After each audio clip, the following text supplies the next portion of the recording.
Political story for everyone, but don't turn away. Betsy DeVos is now has been confirmed to be the head of the Department of Education, which is a federal institution that oversees schools. And there's been a lot of criticism of her because her background is in Michigan, where she championed a voucher system. A lot of people criticize the voucher system because it takes taxpayer money, and instead of just going to the public schools in the area, it allows parents to say, all right, I'm going to take this voucher, go to a private school, give them the money, and it channels the money away from the public schools to these private institutions that you can't really look after and make sure. You can't monitor them the same way you monitor a public schools. So now she went to a public school recently, and some protesters blocked her from getting into the school, and she scurried away. We have video of that. She does not represent anything that they stand for. Keep giving money to senators and buying your way to the position. You should be so proud of yourself. Since she was blocked from entering a school, some folks have compared that to black students back in the civil rights movement being blocked from entering schools that were being desegregated. One of them is Ruby Bridges. Now, Norman Rockwell painting of Ruby Bridges trying to get into a school amid people throwing tomatoes at her, and someone recently did a similar cartoon comparing that experience to Betsy DeVos. So let's take a look at those two side by side. On the right is Norman Rockwell's, as you see a disparaging racial slur behind her, being compared to Betsy DeVos trying to walk into a school with, in the same place as the N-word, is the word conservative, equating those two. And there are people who are tweeting online, like this guy Ilya Shapiro, who tweets, "This isn't the first time Democrats have stood in the schoolhouse door, and it won't be the last." There's a lot happening. We're going to take this very real, serious story and do 5 words or less. Thoughts? Read a book, you idiots. Art does not imitate life. Betsy DeVos. Betsy DeVos. Betsy DeVos? These things aren't the same. No. Absolutely not. So let's take it apart. Context is important, Yeah. and this is unequivocally a false equivocation. You Tell Kim. cannot compare the racism that was hurting children, that was segregating schools, to some lady who you could easily argue is dismantling the public school system in a way that we are. It makes no sense. I'm sorry. I'm flabbergasted. Kim, it's okay because your flabbergasted nature is how I feel as well at the moment. I'm going to talk about the picture. I'm not going to talk about education and whatnot because that's not really my bag. But okay, so when you look at the picture, you have a little girl who's probably 6 years old. Behind her, you have the word nigger, and I'm going to say it, nigger. You have the word nigger, and then you have people throwing stuff at this little girl. Then let's go to Betsy DeVos's picture, and you have her with grown man, her looking, cute, and the word conservative. First of all, Betsy DeVos is a billionaire. So She's not a victim. she's not. Thank you. She is not a victim. Whereas this girl, this little kid, back in the civil rights movement, had the fear of her life being taken from her, violence, her being a victim of violence. People used to threaten to poison her food. I mean, so She's just a little girl who wants to go to school. absolutely. So how can you equate these two? You can't, and it's very disrespectful, and it's a little bit disgusting. If you want me to be frank with you, I was floored when I saw this picture. Yeah. For someone, it just makes it's again flabbergasted is all I have to say. I'm at a loss of words as well. I'll shed some light on why idiots feel like they can make this comparison, right? Because this is the same argument you'll hear from idiots like Dinesh D'Souza or other right-wing conservatives who want to share their opinion about, Democrats were racist first. And they'll talk about how Southern Democrats during the civil rights movement would be opposed to be for racial segregation in schools.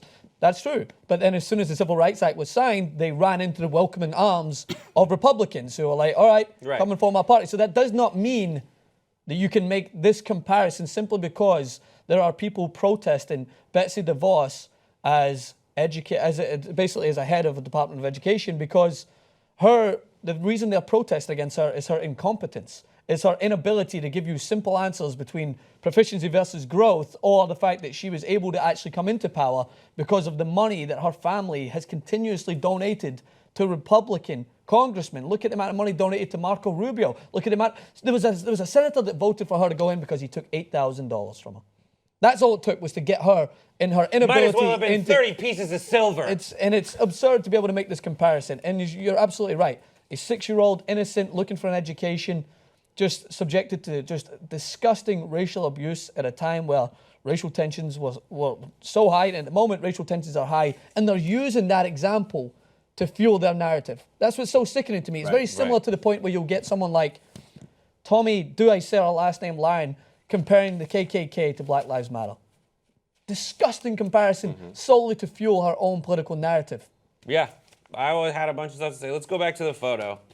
Just really simple going through. On the right, someone who is being yelled at because of who she is and how she was born. On the left, you have someone who's being yelled at because of policies she's had. She has to now run public schools and she's never had any experience with them. The person on the right is trying to break down racial barriers. The person on the left is behind a kind of school system that takes money out of the inner city schools or any school and gives it to essentially like richer schools. Private organizations. Yeah. And run by private organizations you can't monitor.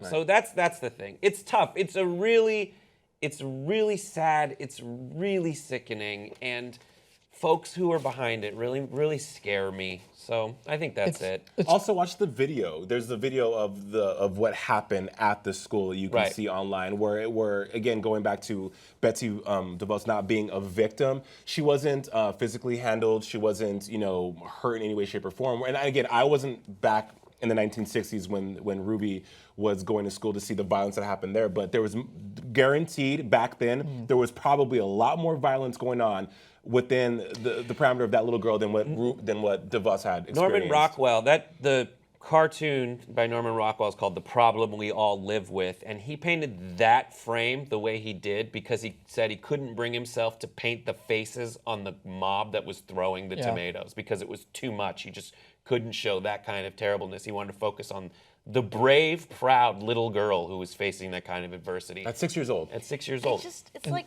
this era we've made facts the enemy. We've made learning and history and just knowing the context of things the enemy. It's just always opportunistic, and it's always there for just immediate profit rather than long-term progression for society. It's overwhelming and it's sickening. Yeah, and I don't think they should have blocked Betsy DeVos from going into the public school. I think we need her to go into public schools.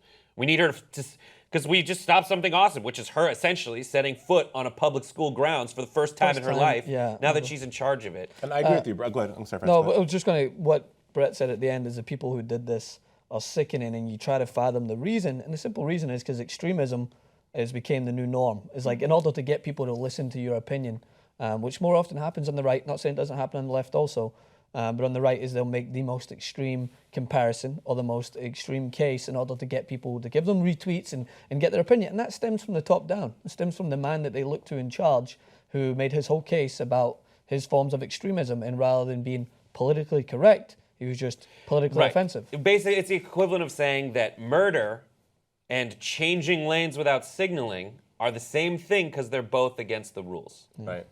And a regular person should hear that the same way they look at this and say, "Oh my God, you're crazy." Yeah. Also, not crazy, but like you're not based in like a normal reality. Sure, and to lean on your point again too, Brett, I think that no human being should be subjected to any kind of violence, any kind of uncomfortable situation when it comes to speaking their opinion, as long as they do it in a respectful and kind nature. We're not all going to agree. It's okay to disagree, and I think the problem is people don't like when you have an opinion that's unpopular. So I think that, sure, again, education's not my bag, but when people have a different opinion, the knee-jerk reaction should not be to vilify, to shame, to project violence. It should be to listen, and hopefully we can come to a resolution in some way, shape, or form, because that's what we need nowadays. Yeah. I'm all for good resolutions, such as resolving this with a call out to you at home. Give us your thoughts in the comments section below. What do you think about it? And just say, yes, I did some reading. I want you to go do some reading about Betsy DeVos, some charter schools. Come back and say, I read it. See you about next time. Ruby. Read about Ruby. Yeah, Ruby Bridges. She's fantastic. Give us your thoughts, and we'll see you next time. Bye.